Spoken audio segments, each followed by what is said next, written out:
Hey guys, Bhagyashree back. So now let us talk about the job placement and scholarship. That's again highly important for a part of selecting a B school for your interview.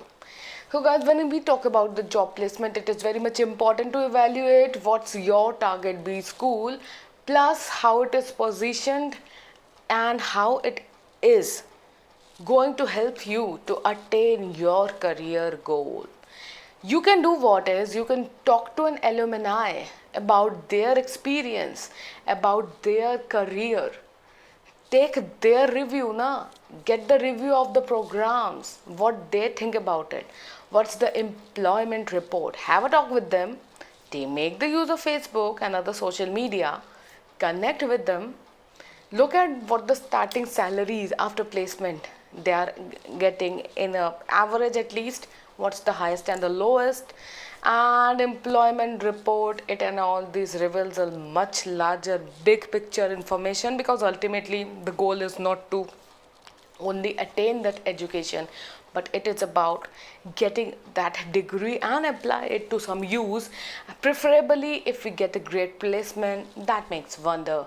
So another important consideration will be, you know what, it is to see that what level of graduates are hired there, are more is more leadership skills suit or C-suite roles, what kind of role is more considered there. I mean, talk to the people, right? Talk to the alumni, get as much detail as possible, envision everything that after you get there, after that duration of your MBA where you are, envision yourself, things will be much better than we think.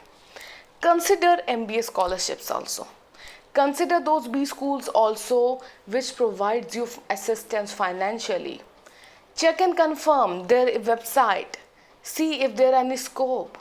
Ask the admission team directly if website is not talking about something like that.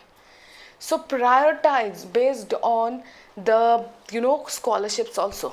If someone is providing you assistance while you read and the same time the other factors are suitable, well, go for it.